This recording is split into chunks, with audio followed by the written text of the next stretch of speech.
Good morning, everybody. My name is Crystal Ogletree. I am the Director of Enrollment Management here at Lick-Wilmerding High School. On behalf of the faculty and staff, our students and families, welcome to Lick-Wilmerding's virtual open house. Thank you for joining us today to learn more about our school community. I'm going to hand it off to our head of school, Mr. Eric Temple, for a quick hello and welcome. Thanks, Crystal. Hi, everybody. Welcome to, I believe, our third open house this year, virtual open house. We're so grateful that you've made some time this morning to join us, and you're in for a real treat. You'll hear from just some amazing teachers at the school who care so deeply about the student learning experience, as well as Lick-Wilmerding High School students. To hear directly from them about the engagement that they have with their studies and with each other as fellow Tigers here at 755 Ocean Avenue. Have a great day. I just wanted to say hi and welcome everyone. And I hopefully look forward to seeing you in person soon, but have a great day. And any questions, feel free to just direct them directly to the admissions office. Thanks so much. Bye everyone. And back to you, Crystal. Thank you, Mr. Temple. I'm just going to share my screen one more time and get us started for today. Here we go. Okay, so like Mr. Temple said, this is the third installment of our multi-event virtual open house series. We've broken up our regular in-person 3.5-hour event into 5 sections over the next couple of months. We want to just do whatever we can to help reduce screen fatigue for everybody right now. We're also recording this event, and the recording will be shared in the coming weeks. So today we are diving into 3 of Lick-Wilmerding's academic departments: body-mind education, math, and science. So we have a faculty member from each of those departments here today. Sorry, just quickly, we just wanted to let you know the recordings are going to be on the LWHS YouTube channel. And we also link to them directly from our admissions pages on the school website. So this is the 5-part series I was just referring to. So these are the 3 faculty members we have here today. They're going to share information about their department's courses, as well as how they each engage our students with the mission of the school. So after we hear from our faculty members, I'm going to lead a guided question and answer session with them. Then we're going to take a quick break, and then we're going to hear from these 3 current Lick-Wilmerding students about some of their experiences with these 3 departments. After hearing their stories, my colleague Min Yu will lead a guided question and answer session with the students. So now I'm going to hand it off to one of our teachers, Mr. Tesfaye. He's a body-mind education teacher, and he can take it from here.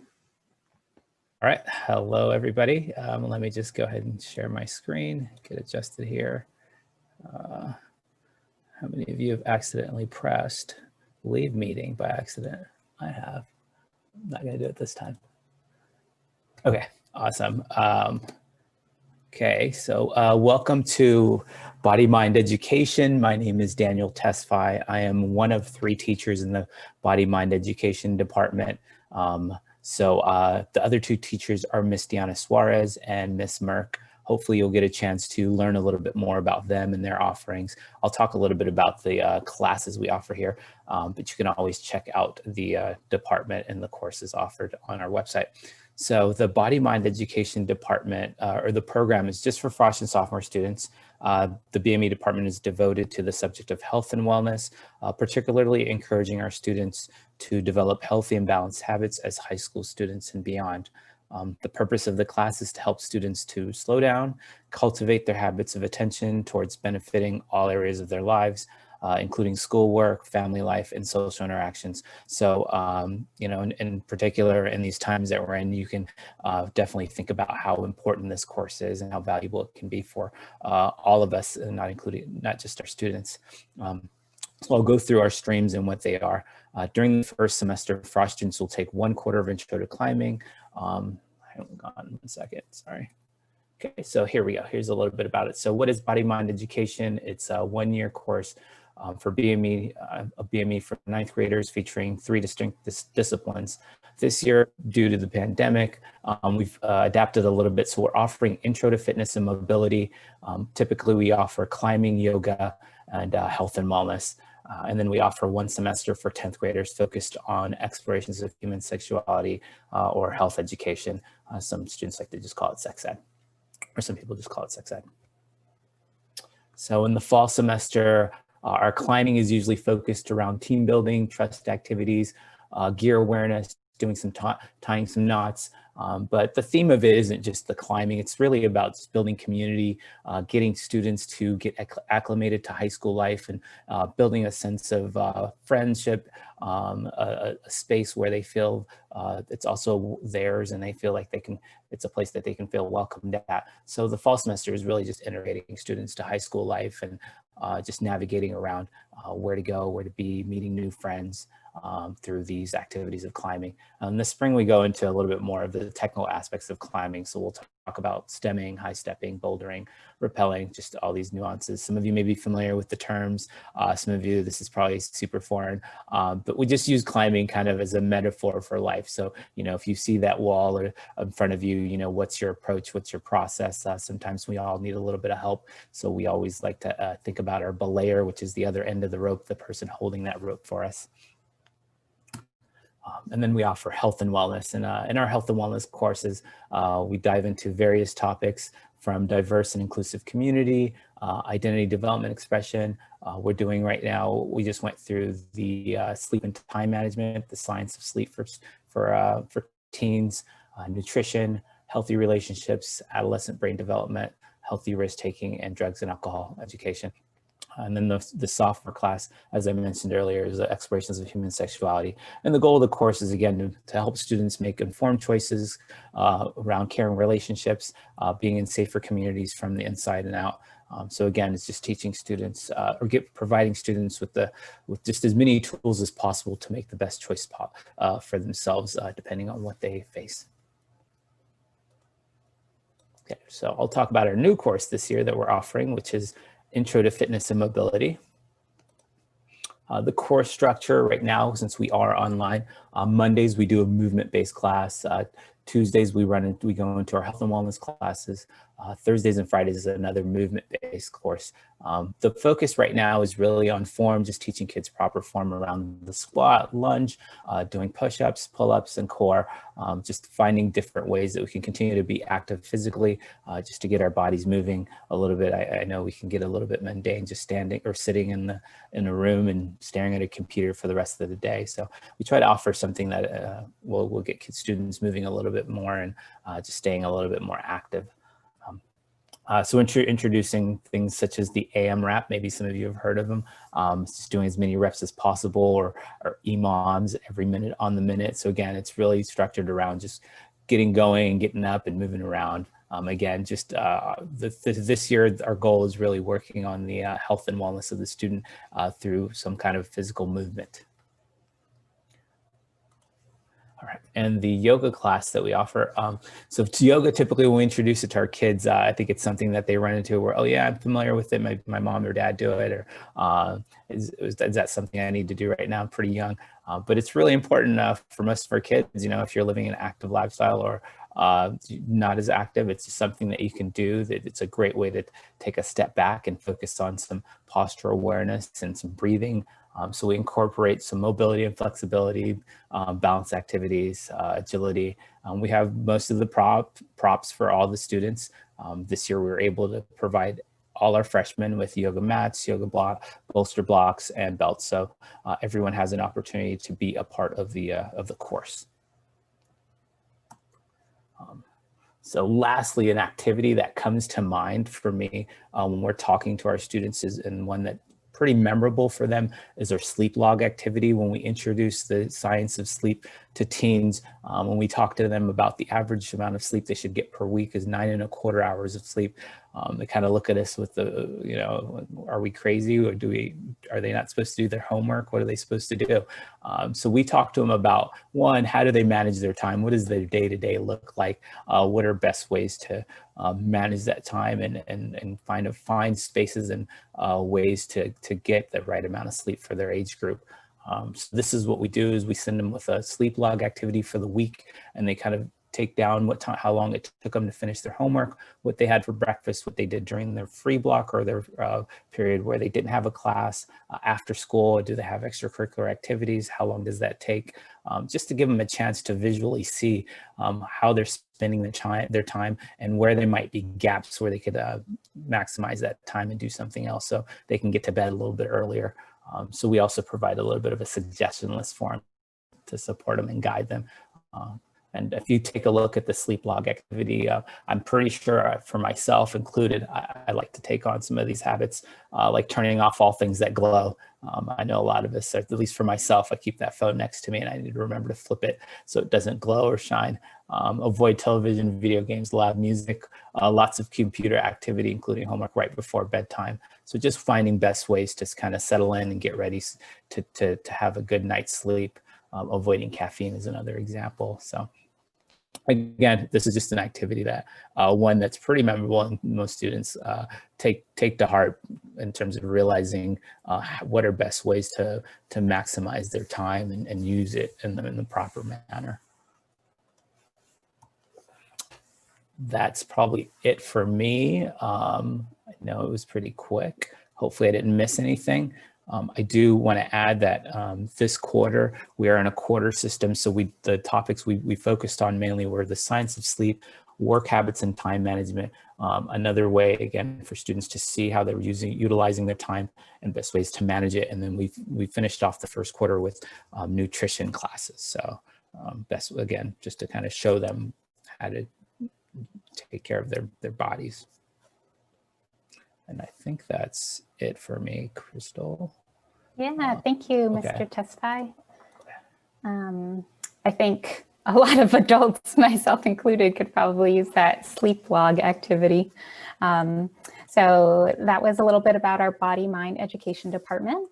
And next up, we're going to have Mr. Simon sharing about our math department. So Mr. Simon, you can take it away.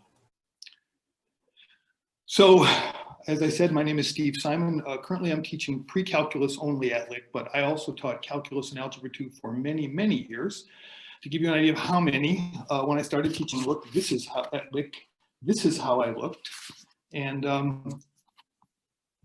as you maybe saw, until that guy in the yellow jacket, that's me now, all gray and no hair. So I've been at Lick a very long time. And I'll tell you more about that picture later. So the first thing I was asked to do was explain a little bit about the math course sequence. And one big question people ask about a math program is, do you track students? And the answer is yes, but the important thing to understand is what we don't have when people talk about the harms of tracking. What they're invariably referring to is what happens when you have a remedial track or a lower track, where kids are being asked to do less. And we do not have that. So we have a regular track, which is aimed at what we know to be the sort of average place where kids are at this stage.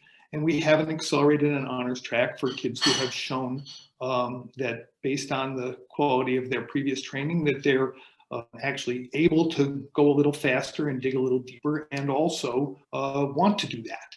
So the important thing to understand about those two tracks, if you were, is that there's lots of mobility between them. So we place kids coming in based on their 8th grade work and the recommendations from their 8th grade teachers, and on the basis of a placement test that's our own test that we have kids do, and then kids who, for example, maybe have been accelerated in their current school if it makes sense for them to start. Most of our students start in geometry. We have some kids who come in who haven't had a strong enough background in Algebra 1 to build on, and so we have a smaller cohort who start in Algebra 1. And most kids start in geometry, and there's a handful of kids each year who say, hey, you know what, geometry, and then we'll give them a placement test to see if they're ready for Algebra 2. So we try to be very flexible. We want every kid to have a placement that gives them a path to success, but that also challenges them. So The other thing you'll know if you have seen some of these for other schools is that this is a fairly traditional offering in terms of courses. So rather than having, for example, an integrated program that mixes the algebra and the geometry all together and just does year 1, year 2, year 3, year 4, we have the traditional course topics. And but I very much want to emphasize that that doesn't mean that the content of those courses is traditional. If you actually look at our syllabi, look at the assessments that we use, the topics that we cover, it's often very different from the traditional courses because of our emphasis on sense making and thinking mathematically. And so we cover fewer topics and we try to really cover them deeply. So students typically start in geometry, they take algebra, then pre-calculus. We have a 3-year requirement. Almost everybody who takes pre-calculus as a junior goes on to take a senior math course, either calculus, which most of our students do take, or they may choose instead to take one of the statistics or applied math offerings. For students who start in Algebra 1 and would like a path to calculus, we do create an option for those students to take a summer course either between freshman and sophomore years or between junior and senior years to make up, to sort of fill in, catch up a year essentially, if taking calculus as a senior is important to them. So I think that's all I want to say about the course sequence. And the next thing I was asked to do was to share a lesson that I do that, that I think captures something important about the Lick Math program. And I'm actually going to share one, not that I do now, but that I do when I teach Algebra 2, because I think it's very accessible. There's a great danger in math, sharing a sample lesson in a way that people who aren't currently studying math is going to know what I'm talking about. Can be a bit of a challenge, but I think I hope this is a good one. So, so as a starting point, let me say that, again, as I mentioned a moment ago, our focus is on teaching kids how to think mathematically. There's no way we can teach all of the skills and concepts that they might ever be need to call upon at a higher level of math course. But if they learn how to think mathematically, they'll have no trouble picking those up when they need them. And so often students are trained by their teachers, it's not their fault, to focus on a very procedural perspective. So they look at a question and the thing that pops into their head right away is, what do I do? What am I supposed to do? And when you think about the people for whom math seems easy and the people for whom math seems opaque, the big difference is not thinking that way. So if you look at a question and instead of thinking, what am I supposed to do? Which, by the way, is going to be really useless if the question isn't like the ones you've seen before. If instead you think, what is it asking? What does it mean? Then math takes a very different flavor. And that's the path to a meaningful and powerful experience in math learning. So here's a really simple example of that. So students in algebra and pre-algebra are taught to solve equations very much like this one. So it says solve 9 minus x equals 2. And when students look at that equation, if they're thinking about, what do I do? The answer is, perform operations on both sides of the equation until x is isolated. That's the standard strategy, and I'm sure most folks recognize that. So for example, in this problem, you would probably begin by subtracting 9, and then you would have minus x equals minus 7, and then you would say, okay, I don't want minus x, I want x, so you could multiply both sides by -1, and then you would get x equals 7. And that would be a very typical way that students would be taught to solve a problem like this. What a ridiculous waste of time. No mathematician would ever do that. So when we're teaching kids to do things that are different from the way someone who really understands mathematics would do them, then we're giving them a false idea of what mathematics is. So let's look at it from this other perspective, which is, what does the question mean? So first of all, the word solve here is in this context has a very specific meaning. It means find all the values of the variable which make the statement true. So we use the word solve in a very generic way in life. We solve the problem. But in mathematics, when we solve an equation, it means find all values of whatever variable appears in the equation that would make the equation true. So this equation, the one we just solved, 9 minus x equals 2. That statement, solve 9 minus x equals 2, is asking the question, what number or numbers subtracted from 9 make 2? Well, we know that. The thing you subtract from 9 to make 2 is 7. Period. End of story. There is no need to isolate x.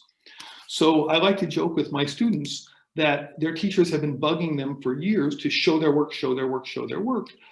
And I'm actually asking them to show less work because I'm asking them to do less work. So the point is not that you shouldn't show me what you're doing or what you're thinking. The point is not to do things you don't need to do because you think you need to show them to me. So when you interpret the symbols and you look at the equation and you say, what would it take to make this true? You're doing something that mathematicians have a name for. We call it solving by inspection. And I first encountered that. No one had ever taught me how to do it. All of a sudden, a professor said, and so this we will solve by inspection. And so one of the things that we try to do is to make those things that are sort of part of the way that mathematicians think, but that doesn't often get talked about in the math classroom, to make those things transparent. So here's another example to show you what that looks like in practice. So for example, if you are solving this equation, 36 over 5 minus 7x equals 9. That's a much more complicated looking equation. And again, based on the way our students get trained, they would immediately begin manipulating that equation. And so they would probably multiply, most kids I know would make that 9 into a 9 over 1 so they cross multiply, because that's a technique that they remember. And that's a technique that will eventually work with a great many unnecessary steps. So instead, let's begin by interpreting. We look at that and we say, okay, how could that be true? Well, I see 36 divided by something makes 9. I know what you divide 36 by to make 9, and I think so do most of you. The answer is 4. So the thing that 36 is divided by must be 4. In other words, 5 minus 7x must be 4. Again, we might begin solving that by isolating x, but there's no reason to, because I read it again and I say, 5 minus something makes 4. I know what you subtract from 5 to make 4. The answer is 1. Therefore, the quantity 7x that you see right there must equal 1. And if 7x equals 1, 7 times what makes 1? What is it? What is that describing? It's describing dividing 1 into 7 equal parts. And so each of them must be 1/7 of that. And therefore, x is 1/7. And the scratch work that I would show, that I would ask my students to show, would be exactly this sequence of steps. So based on the first equation, the denominator of the fraction must be 4. Based on that equation, 7x must be 1.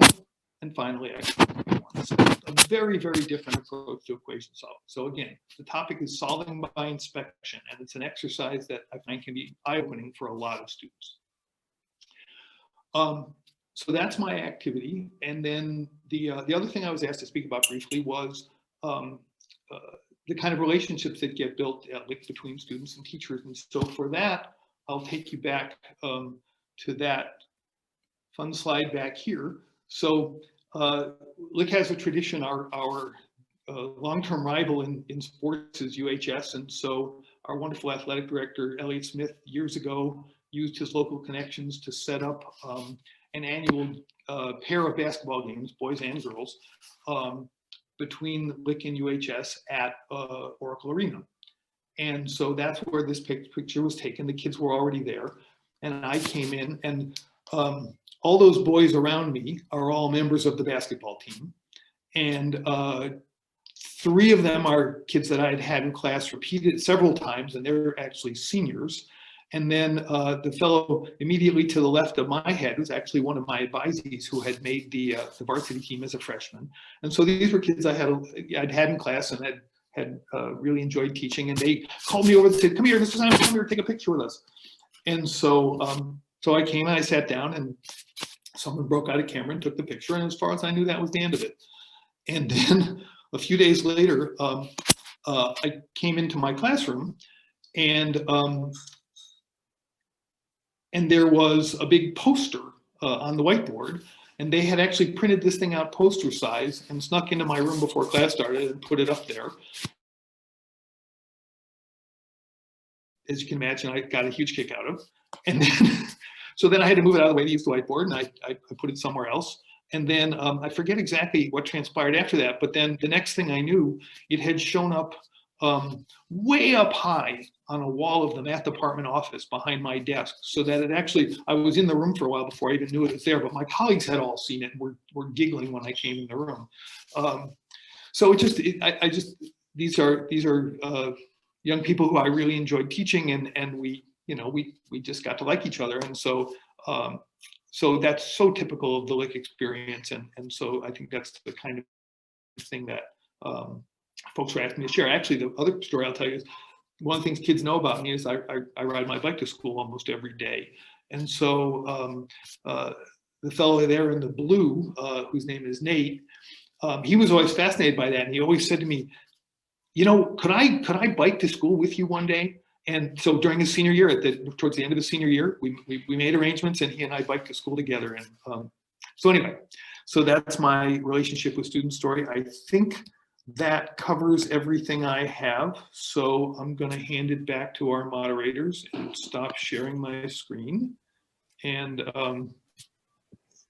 thank you, Mr. Simon. It's fun hearing those stories. And thank you for sharing about the math department. Next up, we're going to hear from Mr. Rizzi. He's the science department chair and a science teacher at Lick. So Mr. Rizzi, you can take it away. Thank you, Crystal. Let me just get set up here. So as Crystal said, my name is Don.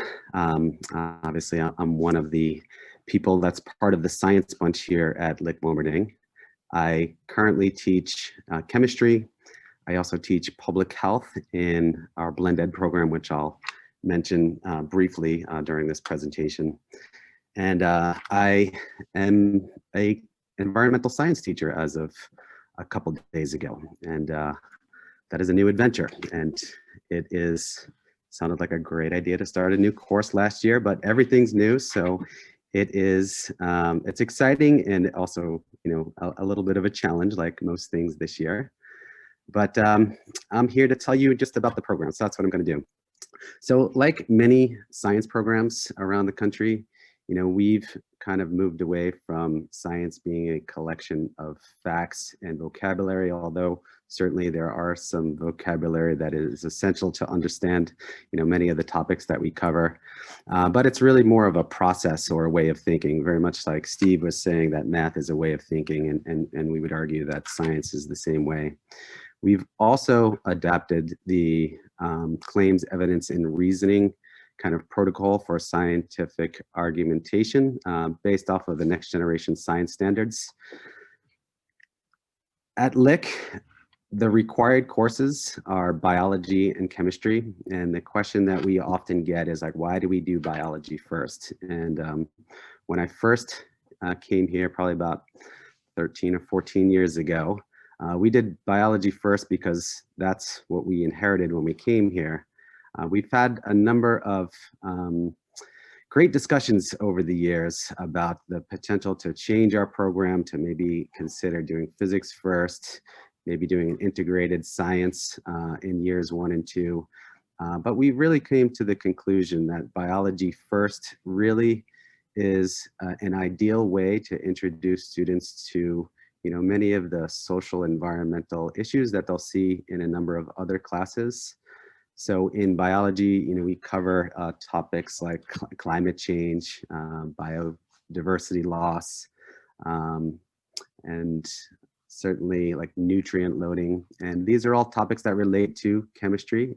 So the goal is for us to have some introduction in biology, but then have strands of different content, within our chemistry class, within our physics class.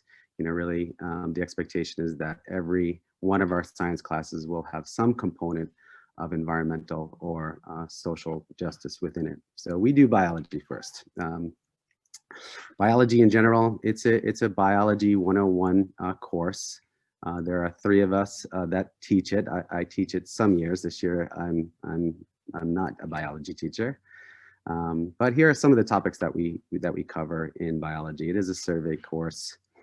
And in chemistry, again, it's a chemistry 101, and you know, having such a diverse group of students coming from all over the Bay Area, you know, it's a little mixed whether students have had chemistry exposure in their junior highs. You know, it's usually, you know, a little bit of physical science, so it's really mixed. So that the goal, you know, really is to get all of our students kind of on a level playing field, so to speak.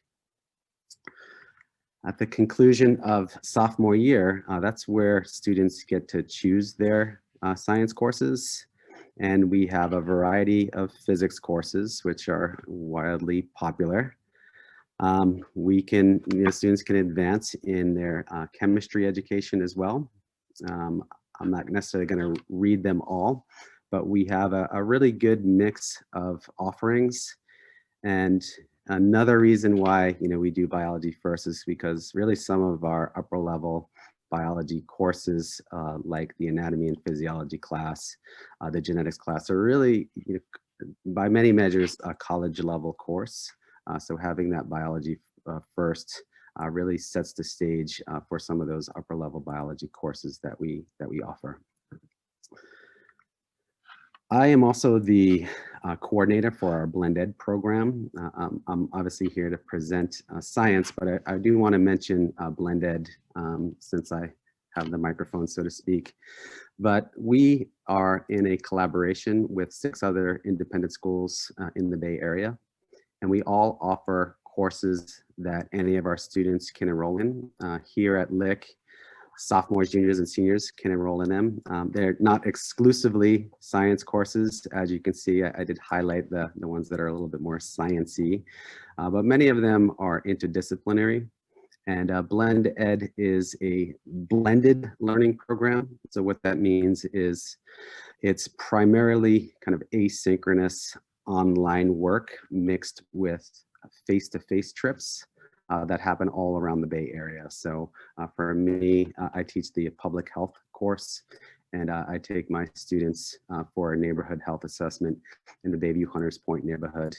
We visit the Literacy for Environmental Justice, also in the Bayview Hunters Point neighborhood. And we actually visit the Social Emergency Medicine Department at a Highland Hospital in Oakland. And all of the courses have an expectation to kind of get out and around the Bay to kind of experience, you know, some of the resources we have, both people and places. So it's another way to, you know, not only get exposed to some more science, but to, you know, really collaborate with other students around the Bay Area.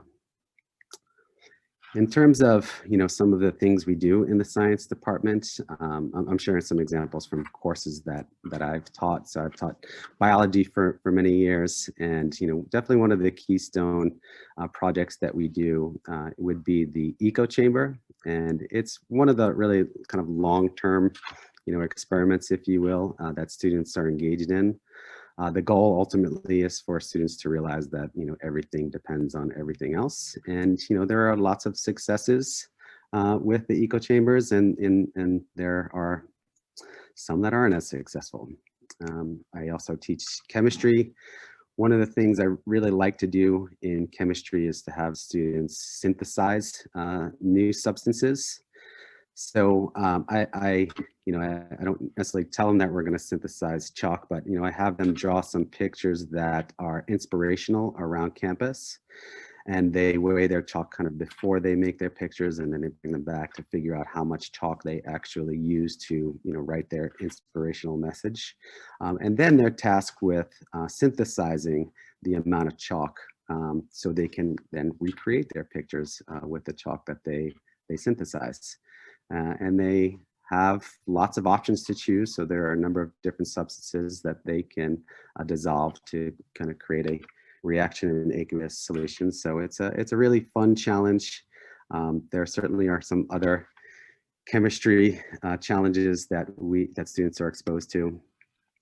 We also have a discussion, you know, pretty regularly about the best way to communicate science. And, you know, we're always talking about, you know, the need for formal scientific writing, the need for informal scientific writing, and then, you know, who should we be communicating science to? Should it be to other scientists? Should it be to the public at large?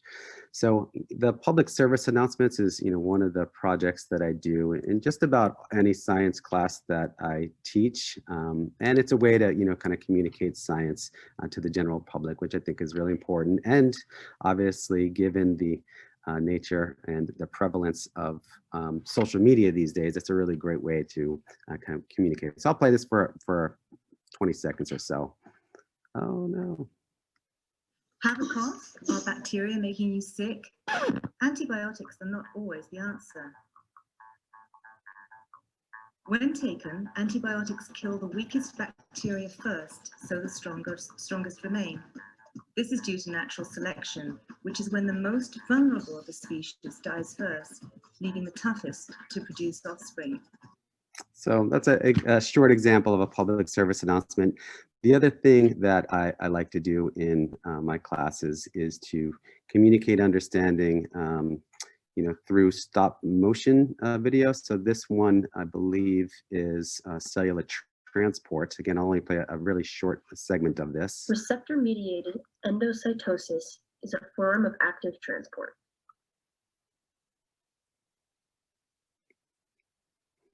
First, a molecule will bind with a receptor on the outside of a cell. This will trigger a reaction where the cell membrane will start wrapping around the molecule. Then ATP is used as the fuel for the split so that the molecule can enter the cell.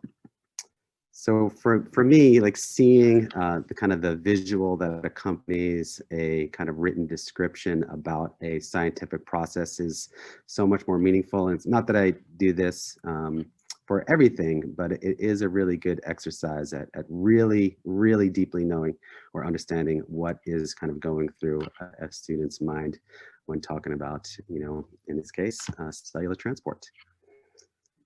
And I think, Crystal, that's all I have for right now. So thank you all for taking the time to be here.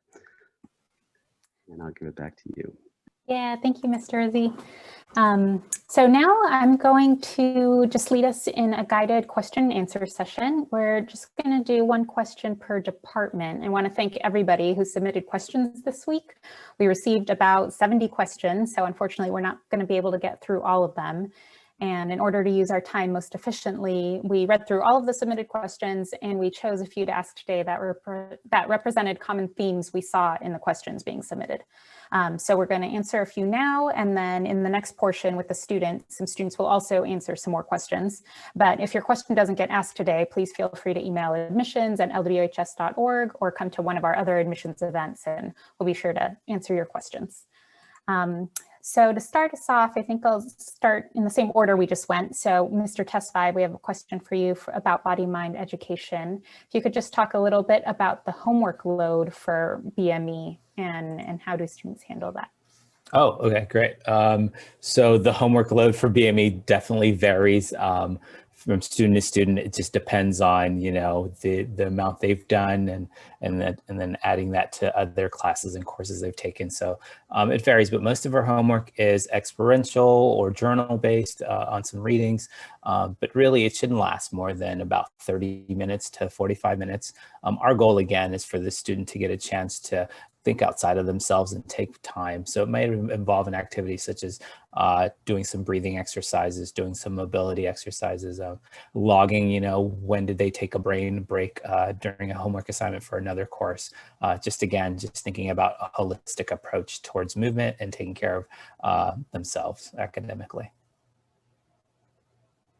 I can yes. Great, thank you, Mr. Oh, Tesfaye. sorry. Okay. No. So next up, we have a math question for Mr. Simon. So we got this question worded in a few different ways, but basically different people learn math in different ways. So how does Lick support different kind of learners in the math department? That's a wonderful question. And the short answer is in lots of ways. So the first thing is just our awareness that students learn in lots of ways. And so we know that there are learners who are mostly visual learners who are auditory. And so we do try to address those things. One of the very simple ways we typically address those things, that is to say when we're not in distance learning, is to have kids work together in small groups. because rather than because our instruction is almost entirely student-centered, we're not standing up at the board and saying, here's how you think about this, or here's how you make sense of this. Because in reality, there are many ways to make sense of something, and I can't possibly talk about all of them when I'm at the board. And so, but when I present a prompt to kids in a group working together and say, here's what we're making sense of in some way, and of course it's more guided than that, then the 3 or 4 kids who are sitting there together are going to have their different ways of thinking about it, and we're going to give them time and prompts to share those with each other. So that's one of the big things that we do. We're all, many people learn to focus on kinesthetic learners in grade school, for example, with manipulatives, which are awesome. They're a little harder to find applications for in high school, but we do use them occasionally. And mostly we just take this into account. So for example, if I have information that kids need to read, now that we're in online mode, I'll give it to them as a text, and I'll also give it to them as a video. So they can read it, they can watch it, they can listen to it, they can do any or all of those things. And so by being aware of those modalities, we're trying to make sure that kids with all different learning styles are being addressed. And then the other thing to say is that one of our big, we have 4 mathematical thinking practices that we use as a framework to talk about how to think mathematically. And one of those is the use of multiple perspectives. And the idea is that every mathematical idea can be represented in 4 main ways, which is visually, symbolically, numerically, and verbally. And so by highlighting that and making it explicit, we're also making students aware of, okay, if this way of looking at it isn't clicking for you, here are 3 other ways you can describe it. And actually, we've been doing work in my pre-calculus class on making concept maps so that they can lay out a sort of visual map on the page that shows how all those different representations are equivalent and how they say the same thing in different ways. So I think that's in the time frame, I think that's the best I can do with that. Thank you, Mr. Simon. So we have one more question here. It's for Mr. Rizzi for the science department. Someone writes, we've enjoyed hearing how public purpose is woven through your curriculum. Please discuss an example of how science and public purpose are interwoven at Lick. Great question. So like I mentioned at the beginning of the kind of science department segment, we really expose students to a number of different environmental and social injustices in our biology courses. And as a department, at the beginning of each year, we all set intentions about the topics or issues that we're going to cover within our courses. And certainly some courses lend themselves better than others for, more of those issues. But we have in biology, we do cover environmental justice specifically as a unit. Students do go out to Heron's Head Park to do habitat restoration as a specific example. In our marine ecology class, students do participate in citizen science. So they collect actual data that's used by, I don't know exactly which ocean institute they collect it for, but the data that they collect is actually used by scientists with regard to sand crab monitoring. In a class like anatomy and physiology, they actually teach or they prepare projects for students. So they actually do go out to schools to teach anatomy and physiology concepts to young kids. So there's lots of examples. Those are the ones that certainly come to mind just in this moment. So thank you. Great. Thank you, Mr. Rizzi. So a big thank you again and a virtual round of applause to Mr. Tesfaye, Mr. Simon, and Mr. Rizzi. Thank you to thank you for being with us here on the Sunday morning, and thank you to everyone who submitted questions. Like I mentioned, some more of your questions will get answered by the students just in a little bit. And just wanted to share one more way. I'm going to put a little message here in the chat for everybody. One more way to learn about these 3 departments and others is through the LWHS YouTube admissions playlist. So each department has a video. We have 6 of them up so far. Another 3 are on the way. So definitely check those out. Okay, welcome back, everybody. I am now going to hand it off to my colleague, Mr. Min Yu, for the next portion of our event. Go ahead, Mr. Min. Thank you, Crystal. My name is Min, and I'm the Associate Director of Admissions. I'm really pleased to be joined today by 3 current students who are going to share a little bit about their experiences at Lick, with a particular focus on BME, math, and science. So if we can actually just have each of our student panelists introduce yourselves quickly by saying your name, what middle school you went to, and a brief overview of some of the ways you're involved in the Lick community. Yeah, I can start. Hello, I'm Kevin. I'm a junior here at Lick, and I attended Benjamin Franklin Intermediate School. And a few ways I'm involved here at the Lick community is I participate in a lot of the athletics here, as well as I am in a couple of clubs, including Kava Club, Asia Club, and a few others. So yeah. I'm Justin. I'm a senior here at Lick, and I went to Crocker Middle School on the peninsula. I'm a senior, and some of the things that I'm involved with here at Lick are architecture. I'm on the badminton team, and I'm also part of the Citizen Science Club. Hi, everyone. My name is Natalie. I went to Redwood Day Middle School, which is in the East Bay. I'm a senior at Lick, and I'm the captain of the softball team and really involved with our debate team as well. All right. So why don't you get us started, Kevin? Yeah. So yeah, I'm gonna share my story of when I was applying to high school. So when I was looking into many different high schools, I was in search for something new and different for my middle school. As I said, I attended Benjamin Franklin Intermediate School, which is a public school in Daly City. And throughout my time in middle school, I focused a lot on my education as well as my athletics, but I felt like there's times where I was surrounded by people who didn't prioritize the education as much as me. So with that, I felt middle school was not as challenging as I thought it would be. I never really felt I was struggling with the curriculum, nor felt I was challenged enough. So all in all, I just feel that middle school was, it just felt like it came too easy for me. So when in search for a high school, I wanted to find a school where I felt I was being challenged as a learner, as well as being surrounded by people who had similar priorities to me within my education. So coming into Lick, I was very curious about the classes they had to offer, which included BME. And with BME, specifically the yoga portion, it was weird to me at first because I found the class not as important to me and that I shouldn't even be taking it because looking in my perspective at the time, I felt like as I came in with the mindset that as an athlete, I shouldn't find interest in yoga class. So with that, I came into every class joking around, not really taking any of the exercises nor stretches seriously. But it wasn't until one day I decided to look at like what we were doing and actually found interest in it. And with that, in that day, I learned so much about myself, like both mentally and physically. I learned that if I really just put my mind into something, I can find interest in it and just by trying new things. And physically, I learned so much more about my body because I assumed there's so many things I couldn't have done before coming into the class.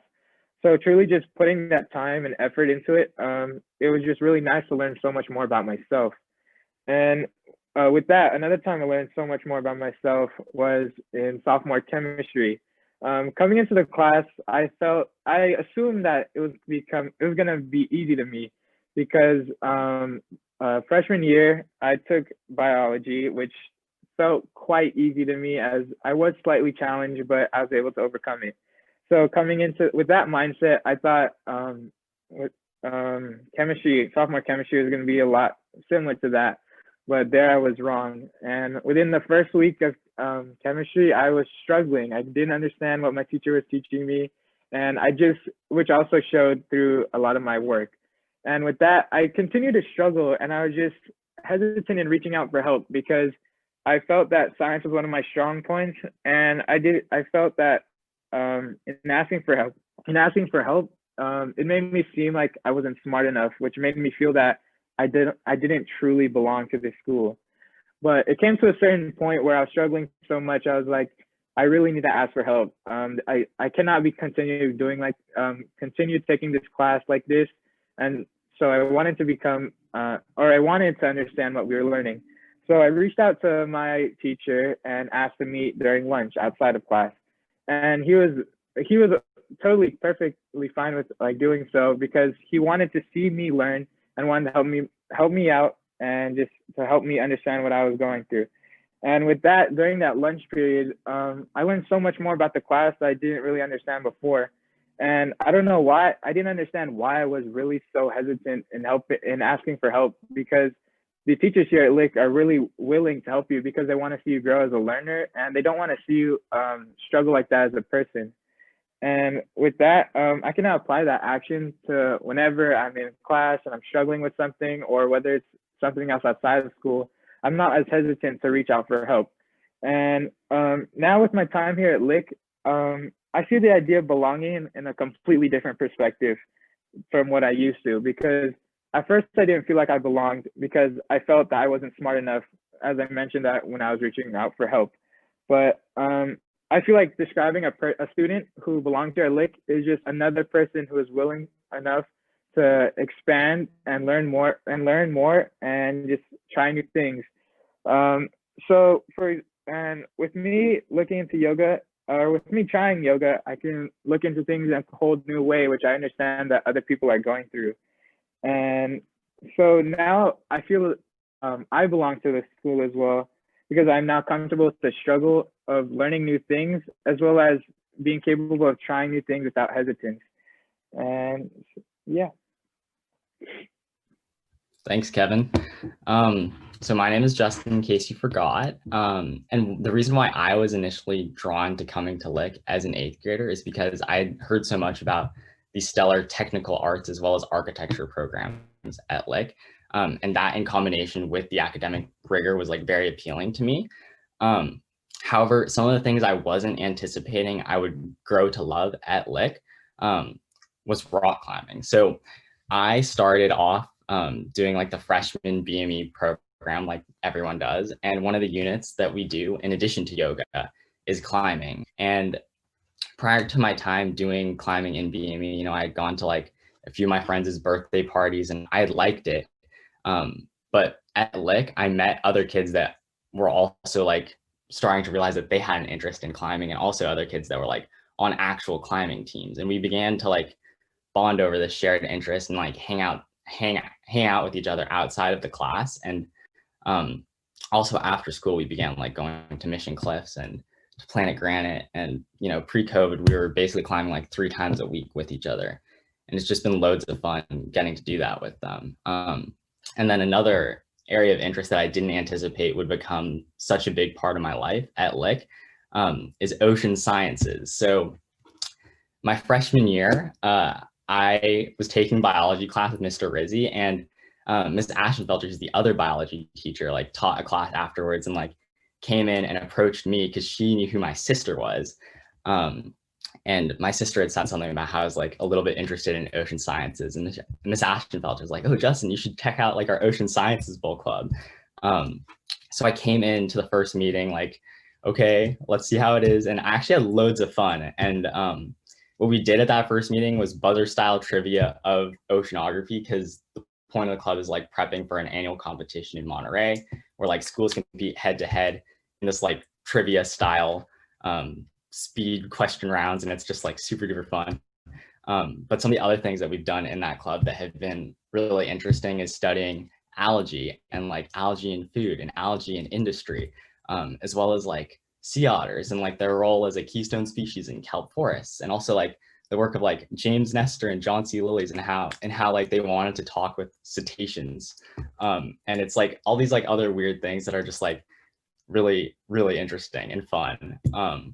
And like we also do like labs in that class. So I think Mr. Rizzi briefly talked about some of the citizen science projects that biology classes do. So in that club, we actually did like a mole crab dissection where we got these mole crabs from Ocean Beach and then cut them open, and then they're an indicator species for ecosystem health. And what we did is we were looking for parasites, and the number of parasites that are in them indicates how well an ecosystem is doing. Like the more there are, like the worse off it is, because like birds and other marine mammals will eat them and then get infected, and it's bad. So we log that data on like the website of this marine conservation organization called Limpets, and that was also just like a very fun experience.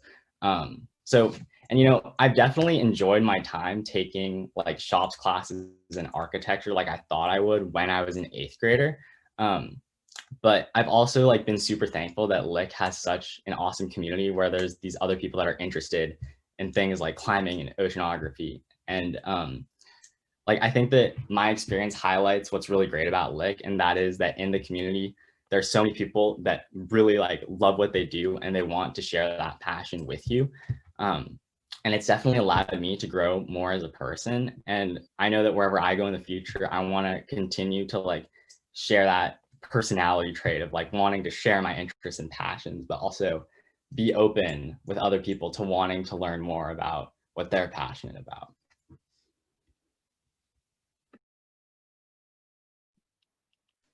For Natalie. Hi, everyone. I'm Natalie, in case you forgot. So I went through the high school process, and I know I wanted to go in search of a life experience. You see high school in all these movies, and while high school has not been like the movies for me, I knew it was more than just learning the curriculum in a book. And for me, I chose Lick because it was full of people who looked and thought really differently than I did, and I was drawn to that. And in middle school, I thought I was a total math whiz. You know, I showed up every Tuesday at 7 a.m. I did the whole math Olympiad thing. I got my points. I won my patch. The teacher used to send me out into the playground, right, with a textbook and say, just go do it. So I come into the first day of school. I'm like, I got this. You know, I'm so smart. I'm a math whiz. And I take my first math quiz in honors geometry, and she hands it back to me upside down. And if you're a student, you know it's never a good sign when they hand you the quiz upside down. And I flip it over, and there's a big red D at the top. And I'm like, oh no. And maybe some of you have experienced this. When you don't perform on something you think you're good at, it kind of creates an identity crisis for you. Like, I thought I was good at this. Maybe I'm not. Am I who I think I am? And Miss Torres, my math teacher, pulled me aside and was like, I'm not going to let you give up. I see the way you think. I see the way you process. You're going about this in the right way. You just didn't study for your test. Like, put your butt in that chair and put some work in. And I did. Every bone in my body wanted to give up on math after I got that D on that test. But because I had a teacher who was able to be like, tough love me, you just need to work a little harder, but I know you and I believe in you and you can do this, I was able to stick with it. So that was freshman year. Sophomore year, there's a class that's a little bit infamous at Lick. It has a reputation, and that class is Algebra 2 Accelerated, and we call it A2A around here. And A2A is known as the class, it's a weeder, you know, it weeds out the kids who maybe don't love math as much, who don't want a super hard math curriculum. And so on the first day of class, we all come into the classroom, and Mr. Chen, who's a huge just presence in the classroom, goes, who's scared? Who's terrified? Who's heard things about this class and is just ready to, you know, freak out? And I raised my hand. I was shaking. I was sweating. And I'm like, I can't do this. I mean, I barely passed honors geometry.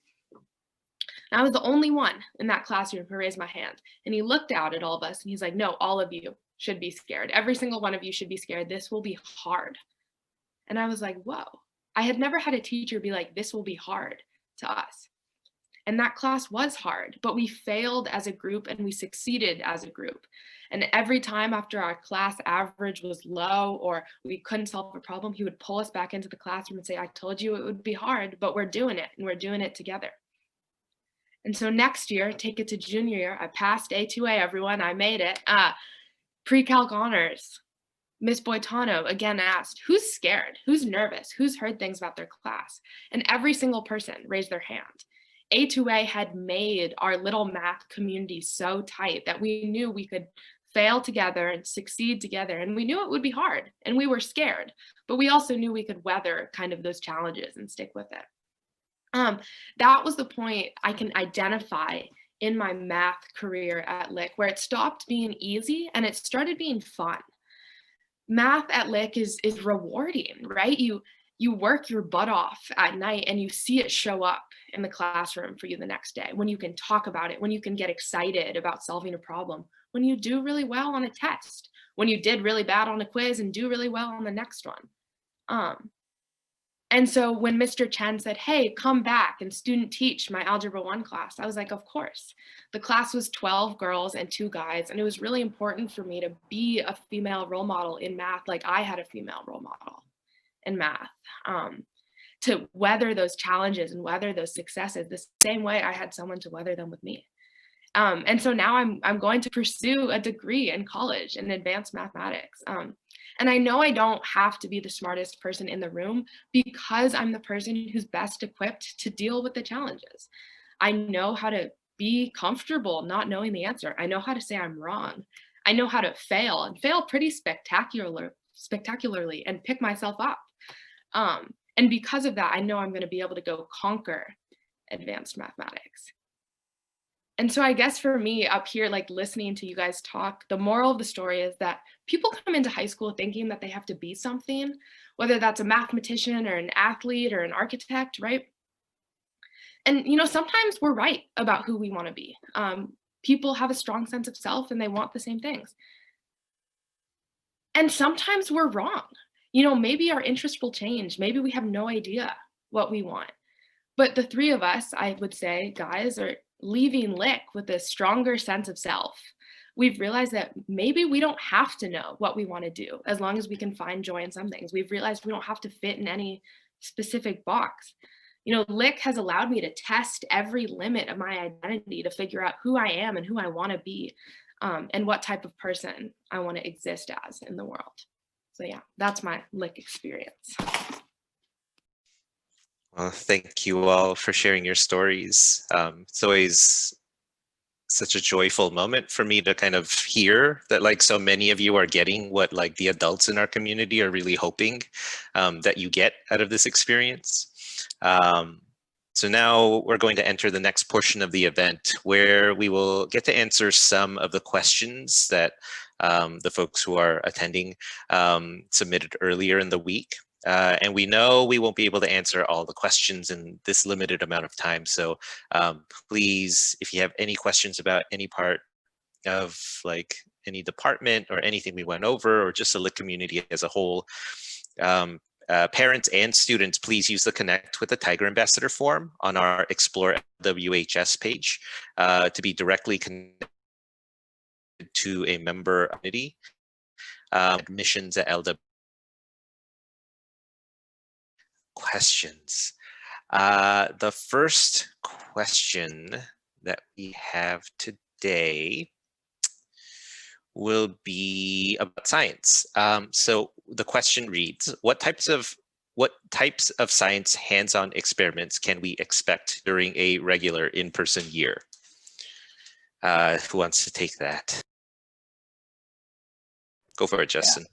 So one of the first experiments that comes to mind, which like you can do in person, but we actually also did it online, was a squid dissection. And this was with the Ocean Sciences Bowl Club. Miss Ashenfelter was able to get every student that was interested in doing a dissection, a squid, and on Zoom together, we all did the dissection and learned about the anatomy. And it was a lot of fun. But we also do like a lot of other like group projects and labs and things like chemistry. And those are also loads of fun. So. Any other memorable labs? Justin and I actually got to do a project sophomore year together where we used different milks to make ice cream. And you're like, that sounds fun. But we were actually looking at how the fat content in the level of milk made different sizes of molecules in the ice cream. And that was a pretty fun experiment. And we got to design and perform that ourselves, which is a memorable one. That sounds like a painful experience where you had to taste test a bunch of ice creams to check for fat. Kevin, did you want to add an experiment that was particularly memorable for you? I had similar experiences or experiments as Justin and Natalie as well. But sadly, sophomore year chemistry was cut short, which limited some of our experiments we had that Lick offered. But the ones that were definitely mentioned were the ones that I remembered. So I'm going to move on to the next question. And so body-mind education, what is your favorite unit from body-mind education and why?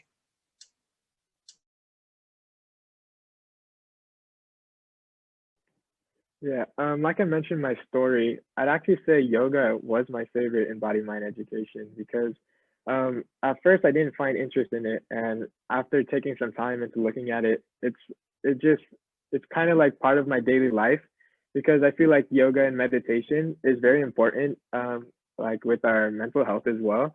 And I wouldn't have learned that if I didn't take that yoga class, which I'm very thankful for.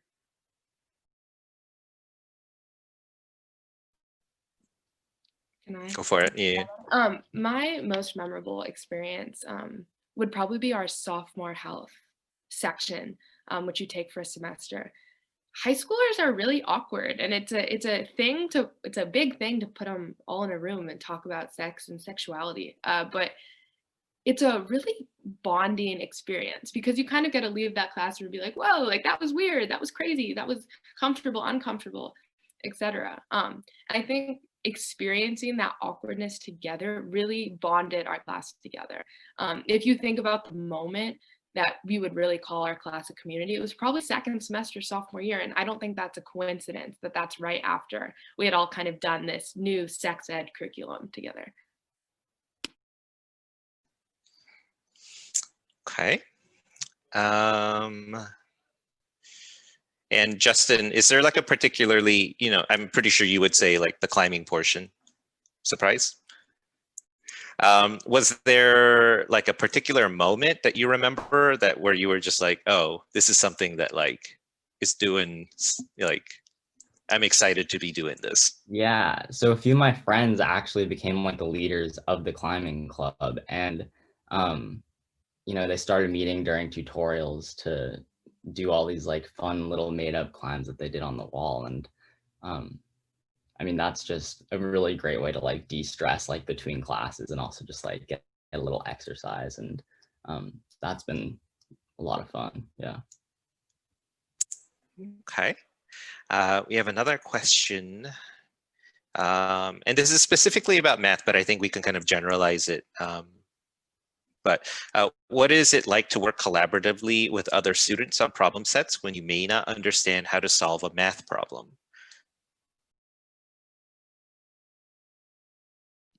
I can answer this one. So we do almost all math collaboratively here at Lick.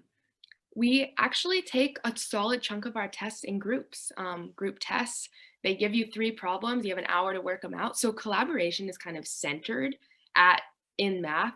If you don't know how to work on math problems with other people, you're gonna learn really quickly.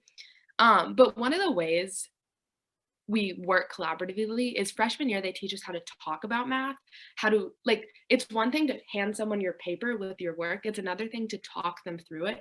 So the first months of freshman year, the unit is talking about math. So they teach you, they kind of give everyone like a common language about what it means to like be mathematicians and how we can use strategies. So by the time someone's like, think strategically, that's not just like a random phrase. Like everyone knows what think strategically means when we're working collaboratively, and we all have the same tools to get through problem sets together. Yeah, so something else that I really love about Lick-Wilmerding math is that all the math classrooms have like a circular table, because like it's supposed to emphasize like how like everyone is there working together on these problem sets. And like definitely collaboration is like centered around the math curriculum. And yeah, I think a lot of like the teaching and learning that goes on is like learning from your peers when you're working together on these math problems. Yeah. And Kevin, maybe you have something to add, but I also kind of want to hear a little bit about how you learned how to collaborate with others, because like, you were somebody that went to school and you didn't always feel like you had people who were super into class. So what was that experience like for you?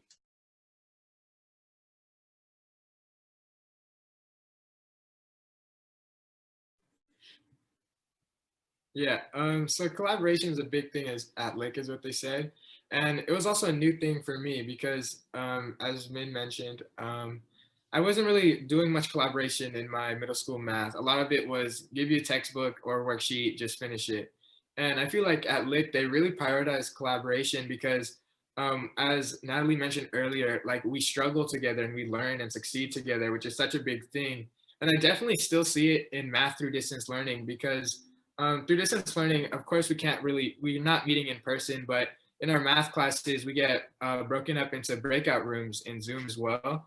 And I feel like working together as a group makes things a lot more easier because one person may understand something that another person doesn't. And just having another student who has in a similar position explain something to you makes it so much more easier than having only one teacher having to explain something to the whole class. So yeah. Okay. Anybody want to mention anything about collaboration in like not just math classes? Yeah, it's if you come into a classroom at Lick or do the virtual tour even, there's no, I mean, now during COVID maybe, there's no rows, right? So all of our work at Lick happens in groups, pretty much. In science, you're in a lab group, so you're working on labs in a team. In BME, we do partner yoga poses, which is uncomfortable and also fun if you wanted to hoist your friend into the air using your legs. And in BME, we belay each other. So talk about building trust. You literally have someone's life in the rope that you have learned to hold them up on. It's not as, I mean, it is scary, but you learn. So collaboration is, I mean, that's probably the first word I would use to describe Lick is you're not going through any of this alone. You got to do the good and the bad with everyone else in your class. Anything else before we move on? And how long do you stay scared, just so that people don't leave thinking like rock wall climbing is very scary? A week? Is that fair? What do you guys think? 2 weeks? Yeah, I don't know. I mean, you kind of like, I think the more you get to know your peers, the more comfortable you are with them and the more, it's all about building trust. So if you build trust soon, then great, you won't be scared. Yeah. How long were you scared for, Kevin?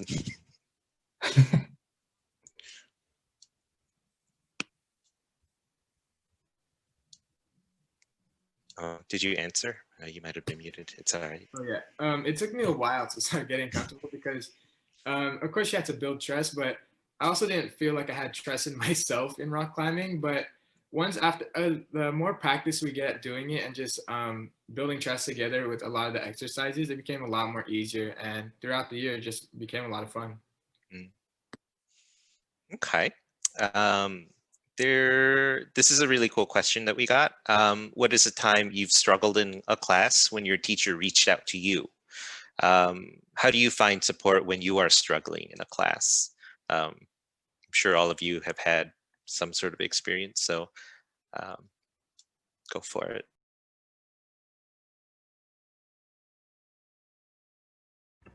I can take this one. So one of the first things that comes to mind is I think it was junior year English. Like I didn't do too well on an English paper. And I was talking with Dr. Shimmick afterwards about like, oh, what can I do to make this better? And we met for like, I think all of tutorial, just like 40 minutes and just like went through like specific things that would have improved my essay. And then for a future essay, I actually met with Owen from the LSC, which I think stands for the Learning Strategy Center. And he was a big help in like giving great feedback on how to become a better writer. And one of the things I love about like that there's so many of these different resources that like once you know about them, like you can really utilize them to become a better student. And it's great. Yeah.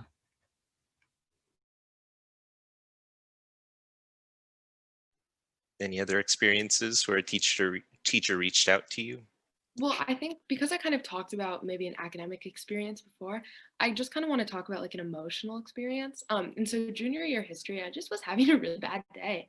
There were some things going on in my life, things going on at home. And I walked into that classroom and I can only explain it as Miss Gusfield just read my aura, my energy. And she was like, do not come to class. Come find me after school. I will catch you up. Go eat a snack. Go drink some water. Go cry it out and come back, but like, do not worry about being here right now. And I didn't even have to say anything. She just could understand that like, that was not where I was at right now. And she was gonna help me be prepared to learn and be prepared to carry on my day. But she also understood that like, I'm a person before I'm a history student. And that was just really cool to not have to explain myself, but just to have someone see me as a whole person and understands that I have emotions as opposed to just a student in the classroom.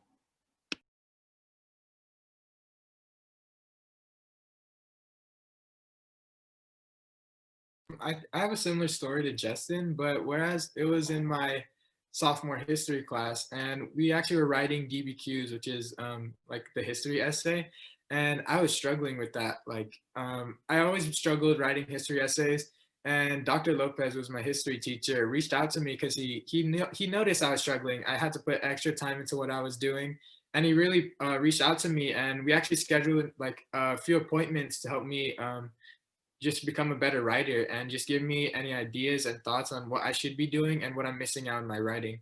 And also with COVID coming around, it actually stopped some of our appointments and meeting, but we still were able to meet via Zoom.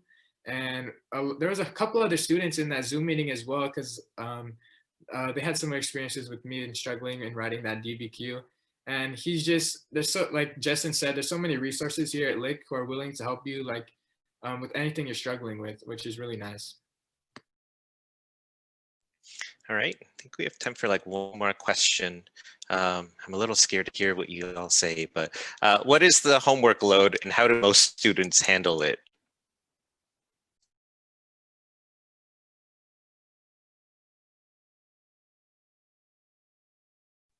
Any of you can go first. Go for it, Justin. Okay, I can take this one. I think it's very dependent on the courses that you sign up to take. Like obviously, if you like want to max out on like accelerated or honors classes, you are going to have quite a bit of homework. And there's some like electives that take more time than others, like architecture. If like you want to really create stuff that's like beautiful, like it takes a lot of time. But that being said, you know, like you can choose to like make your life easier, and like you can also, instead of take like 2 frees if you need the extra time. And I mean, you know, teachers are pretty good about listening to their students if the workload is too much, and they're responsive to that. So that is something that like, if you feel like you're struggling with it, you can always let your teacher know that, you know, I need help, or I need more time in order to like get this done. They're normally very understanding towards students about that.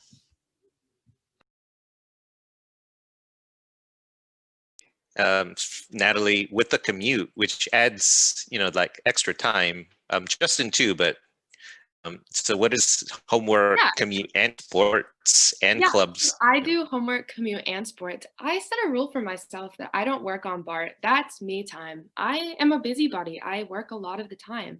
And for those 25 minutes every day, I put in my music and I do not think about anything.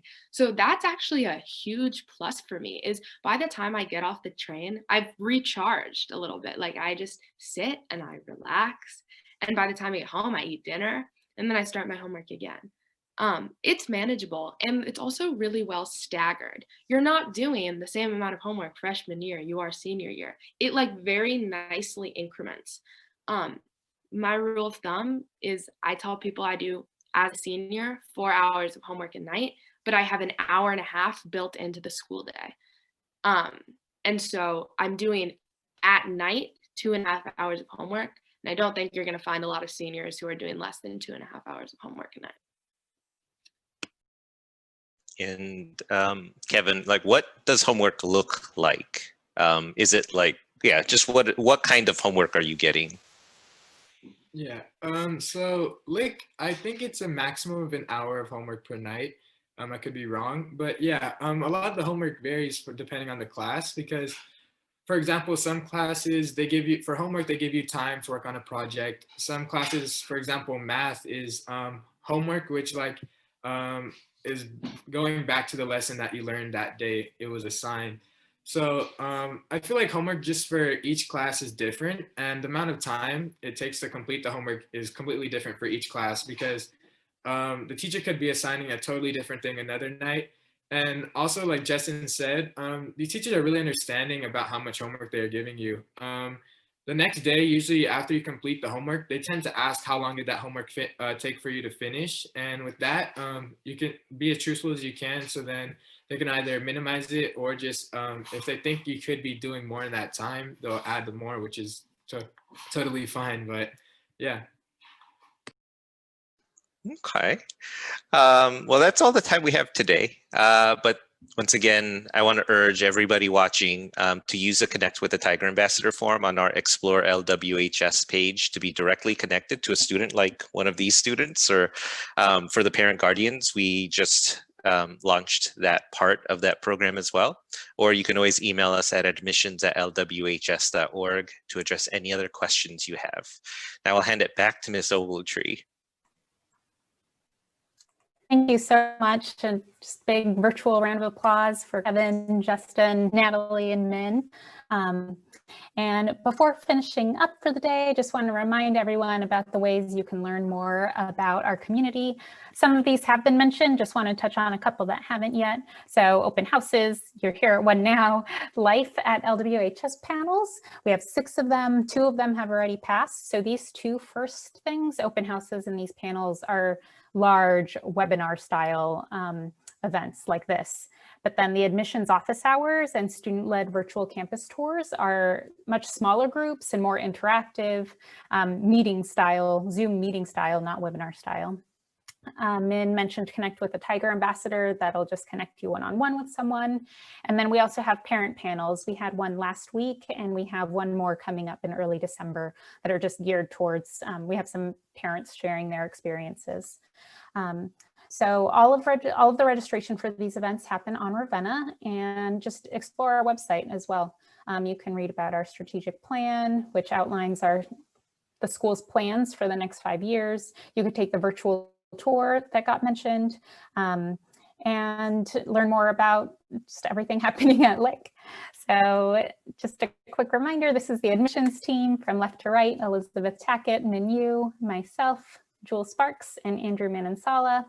Mrs. Tackett and Miss Sparks are both here behind the scenes today, so you didn't see their faces, but just wanted to give a big shout out to both of them, helping everything run smoothly on the technical and support side in the background. So we hope some of you will be able to join us at our next open house, which is on November 14th, where we'll be focusing on performing arts, technical arts, and visual arts, the 3 different arts departments at Lick. So final reminder, just reach out to us. We're here to support you. Email admissions@lwhs.org. We're just trying to make, during this unusual admissions season, just have a lot of different ways to be able to connect with all of you. So on behalf of all of us here today, and the students, the faculty, the whole community, thank you. Thank you for being here. Thank you so much for your time.